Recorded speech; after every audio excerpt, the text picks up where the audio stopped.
Los estudios de televisión recién inaugurados recibían a estrellas de cine y música en un programa de entrevistas que pretendía mostrar la verdad detrás del glamour. Los reflectores iluminaban el set con fuerza y las cámaras, todavía en blanco y negro, apuntaban hacia un invitado que nadie podía ignorar, Jorge Negrete. El público en vivo lo recibió con ovaciones. Vestía traje de charro impecable, sonrisa firme, mirada que imponía. Negrete se acomodó en el sillón central y saludó con cortesía. Para muchos era el artista más respetado de la época de oro, para otros símbolo de orgullo nacional. Pero esa noche el presentador tenía otra intención. Tras algunos minutos de conversación amable, la voz del conductor cambió de tono. «Maestro Negrete», dijo, con un gesto afilado, «hay quienes aseguran que su carrera se sostiene más en la fama que en el talento, que lo suyo es imagen, no arte. ¿Qué responde?» El silencio cayó como una losa. El público quedó petrificado. Algunos rieron nerviosos, otros contuvieron la respiración.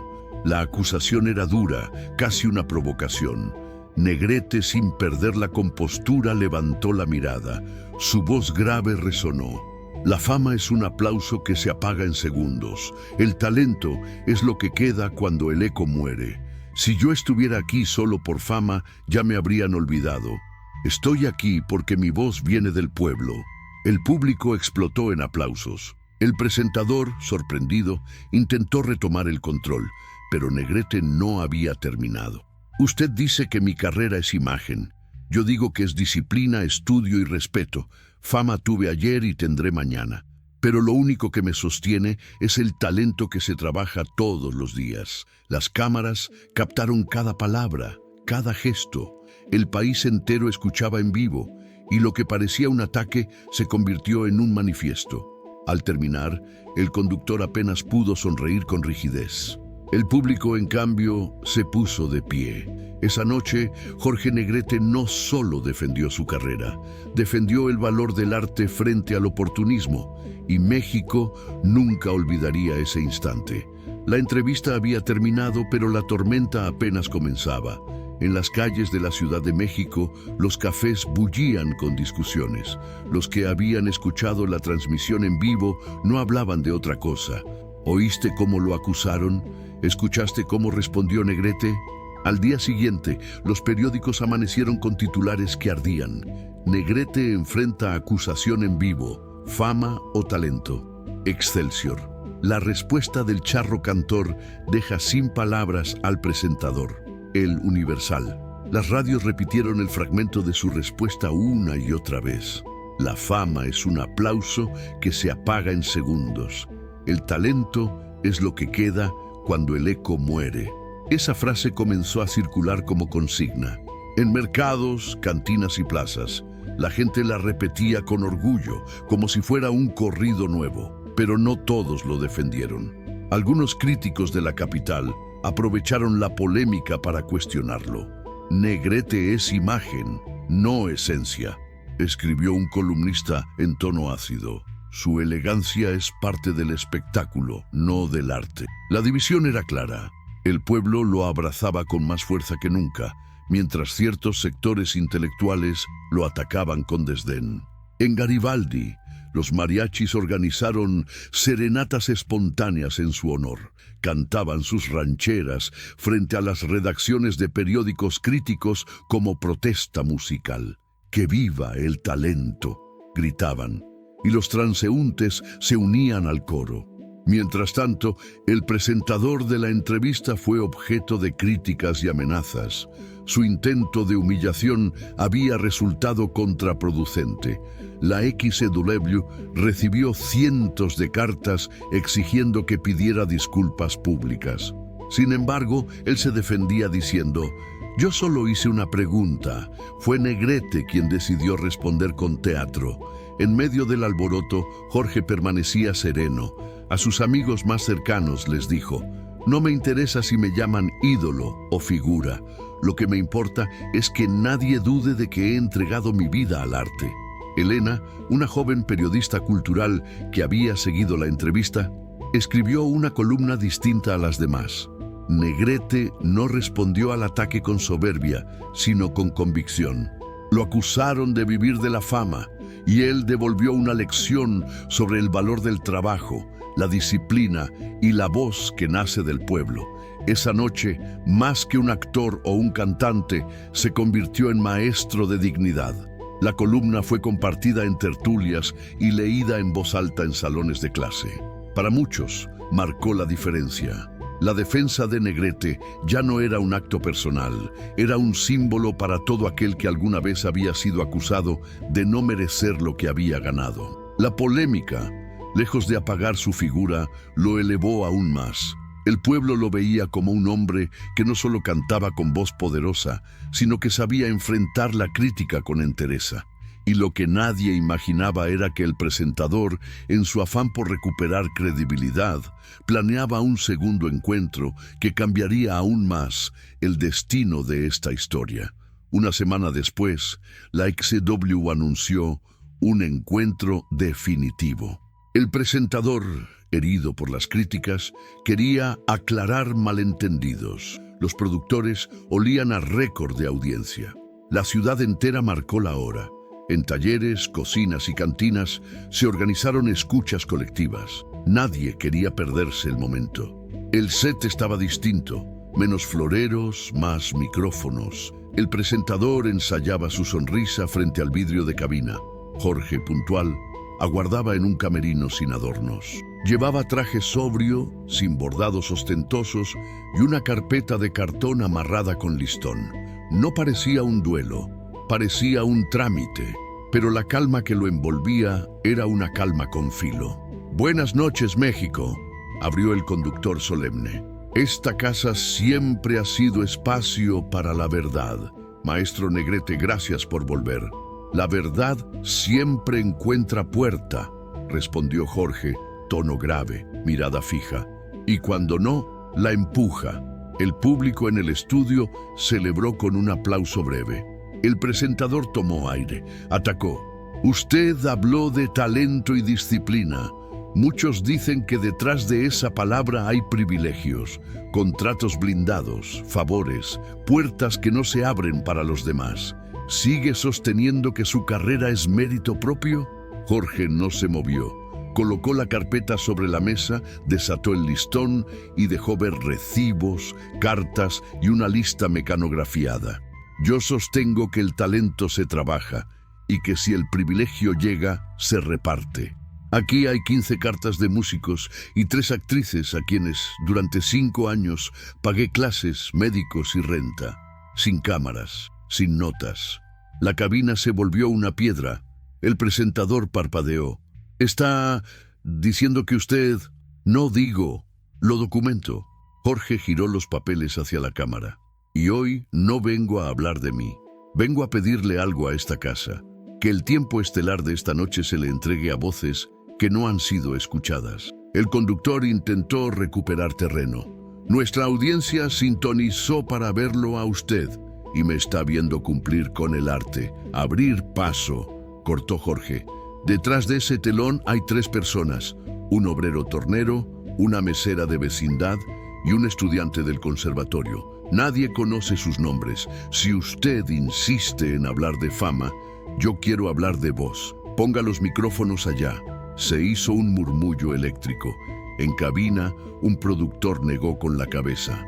El presentador vaciló y el público, primero tímido, luego compacto, comenzó a aplaudir. El operador encendió un foco. El tramoyista corrió el telón. 3 siluetas, nerviosas, asomaron como si entraran a una iglesia. «Esto no estaba en la escaleta», susurró el conductor con una sonrisa tensada. «La música rara vez cabe en una escaleta», remató Jorge. La primera en pasar fue la mesera. Manos temblorosas, delantal a un puesto.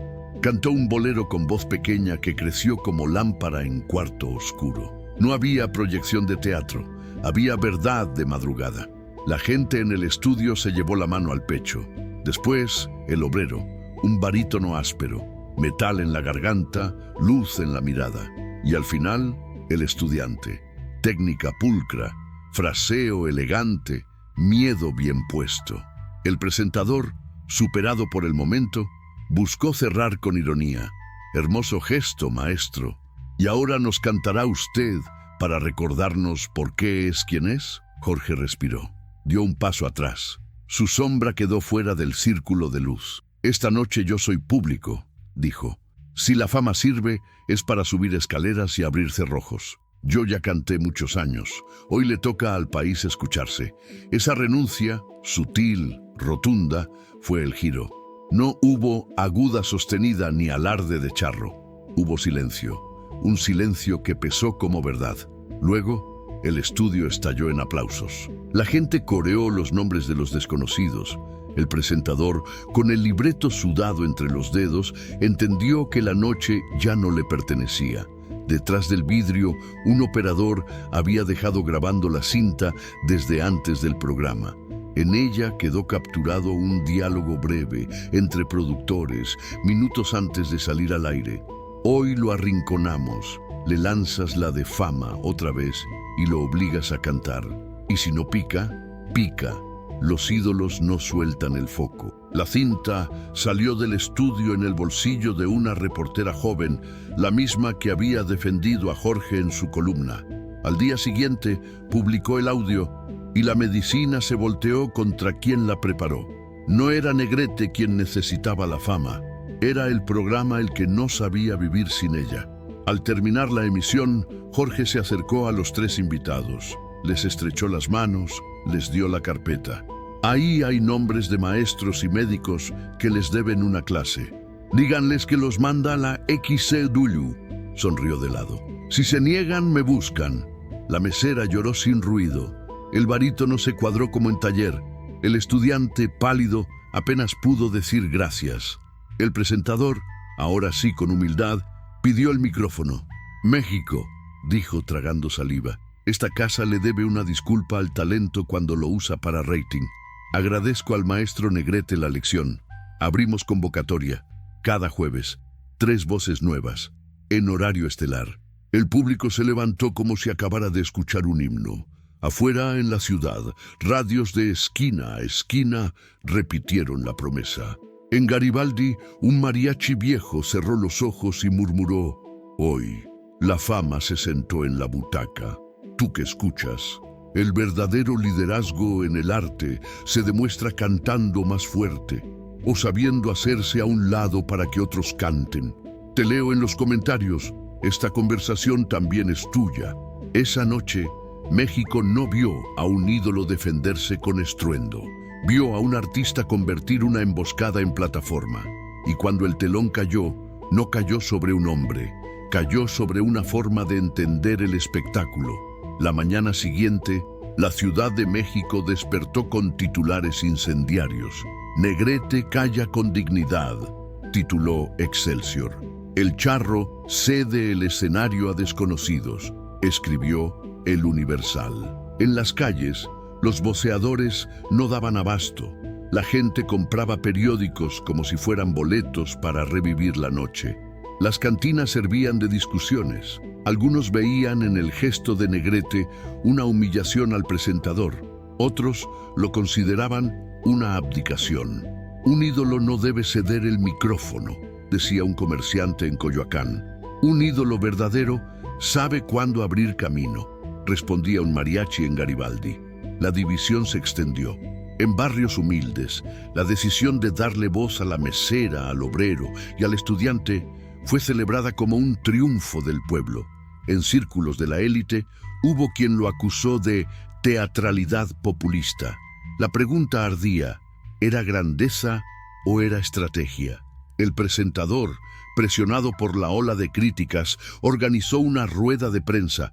Intentó mostrarse sereno, pero la voz le temblaba. El programa no buscaba enfrentamientos. Queríamos mostrar a Negrete como humano. Los reporteros no le creyeron. Una grabadora en manos de la joven periodista reveló la conspiración previa. El audio, reproducido en varias emisoras, mostraba a los productores planeando arrinconar al charro. El público entendió entonces que la emboscada había sido real. La indignación creció. Cientos de cartas llegaron a la XW exigiendo respeto para los artistas. La frase que Negrete había pronunciado en vivo, "La fama se sienta en la butaca, el talento debe estar en el escenario", comenzó a circular en carteles improvisados, en mercados y paredes de vecindades. Mientras tanto, los tres desconocidos que habían cantado junto a él se convirtieron en símbolos de esperanza. La mesera recibió ofertas para presentarse en cafés bohemios. El obrero fue invitado a un sindicato para dirigir un coro. El estudiante consiguió una beca en el conservatorio. Sus vidas cambiaron en cuestión de días, y todos sabían que fue gracias al gesto del charro cantor. En entrevistas, Jorge se mantenía sobrio. "No hice nada extraordinario. Solo recordé que el escenario no es mío, es de México", pero en privado confesaba a sus amigos más cercanos: "La fama es un caballo bravo. Si no lo montas con cuidado, te tira. Por eso hay que soltar las riendas a tiempo". La polémica, lejos de apagarse, se intensificó.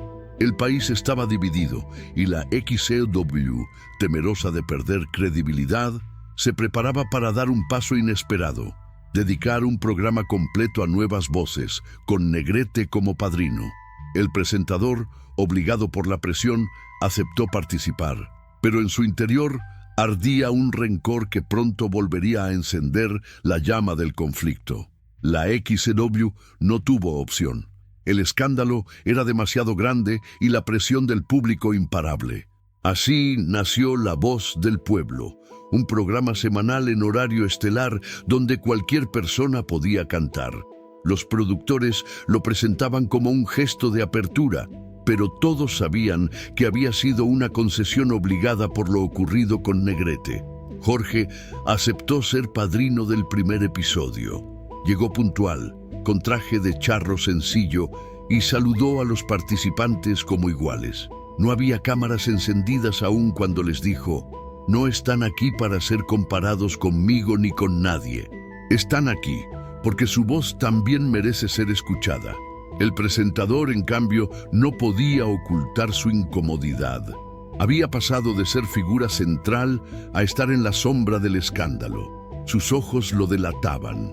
Durante la transmisión, su sonrisa parecía rígida, casi forzada. Esa noche se presentaron una costurera, un joven albañil y un maestro rural. Cada uno cantó con nervios, pero también con una emoción que el público abrazó. En la cabina, los aplausos se mezclaban con lágrimas. Era como si México entero se viera reflejado en esas voces comunes. Al final del programa, el presentador intentó recuperar protagonismo. Tomó el micrófono y, mirando a Jorge, lanzó la pregunta con tono de reto: "Maestro Negrete, ¿no teme que estas nuevas voces opaquen la suya?". El silencio volvió a caer. Jorge respiró hondo y, con serenidad, respondió: "Si mi voz alguna vez sirve, que sea para abrir camino. Si mañana otra voz me supera, significará que México es más grande que yo". El público estalló en aplausos. La frase se convirtió en titular al día siguiente: "Negrete, el arte no es competencia, es herencia". Pero el presentador, humillado de nuevo, no estaba dispuesto a rendirse. Esa misma noche, en una reunión privada con los productores, arrojó su corbata sobre la mesa y dijo con rabia: "Si seguimos dejando que Negrete controle la narrativa, nos quedaremos sin programa. Hay que exponerlo, mostrar que no es tan noble como parece". Los productores se miraron en silencio. Sabían que jugar con la imagen del ídolo nacional era arriesgado, pero también olían la posibilidad de un nuevo golpe mediático. Uno de ellos murmuró: "Si queremos recuperar al público, tenemos que arrinconarlo otra vez, aunque esta vez no salga tan bien librado". Lo que no sabían era que Negrete ya intuía lo que tramaban, y estaba decidido a convertir cada intento de humillación en una oportunidad para transformar la historia del espectáculo en México. El presentador no soportaba más. La popularidad de la voz del pueblo crecía cada semana y aunque su rostro aparecía en pantalla, el público ya no lo veía como protagonista, sino como un simple intermediario. Todos los aplausos, todos los titulares, todas las frases memorables se las llevaba Jorge Negrete, así que tramó una nueva jugada. En secreto, organizó un episodio especial con un guión cuidadosamente preparado.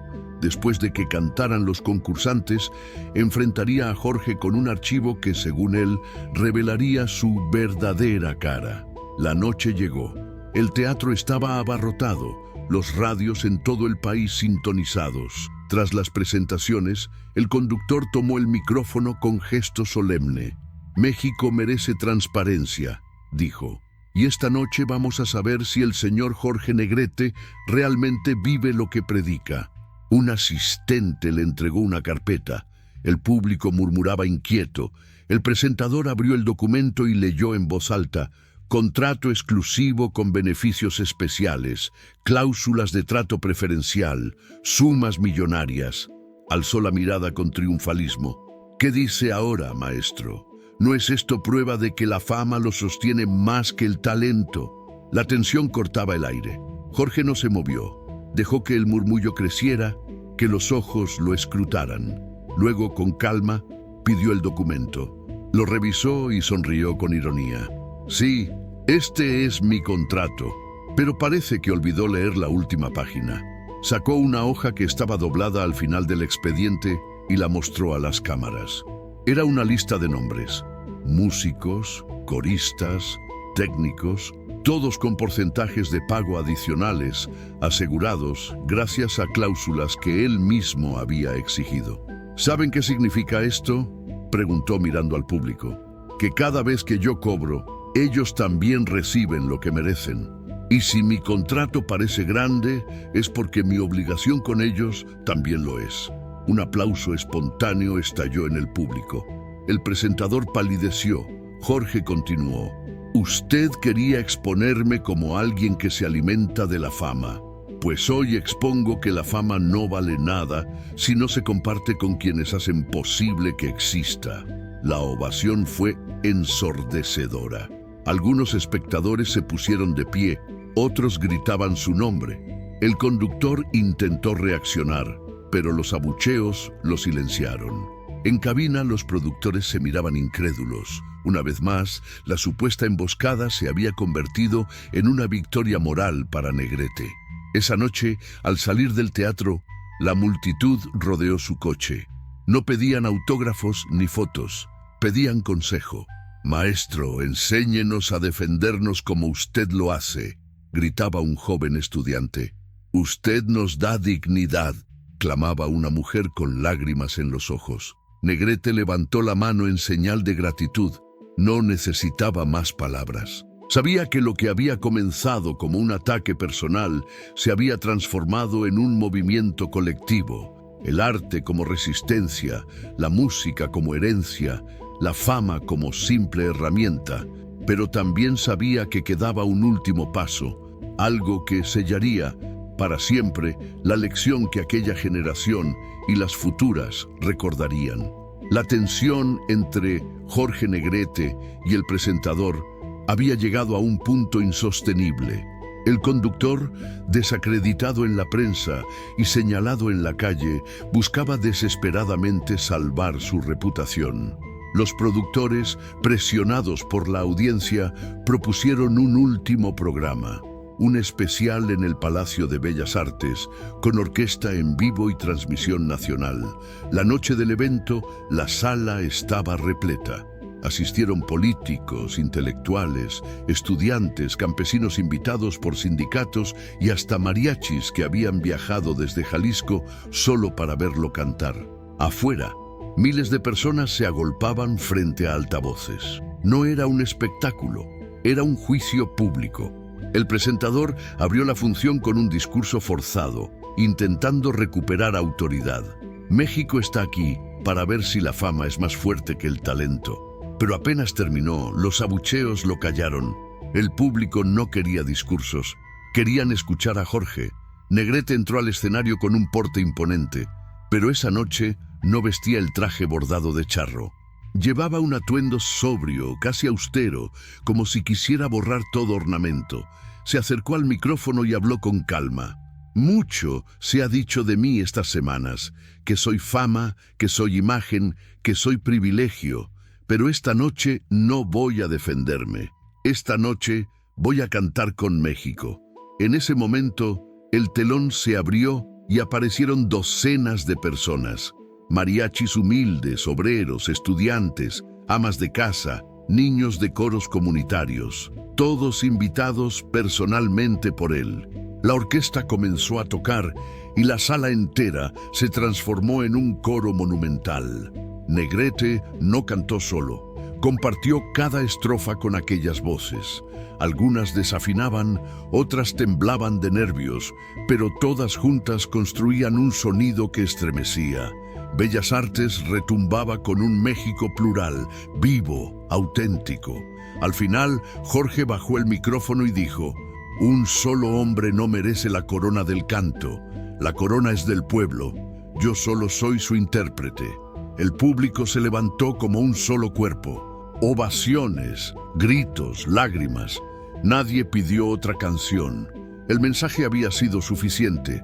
El presentador, deshecho en su asiento, comprendió que había perdido no solo un duelo, sino la confianza del país entero. Al día siguiente, los periódicos coincidieron en algo por primera vez.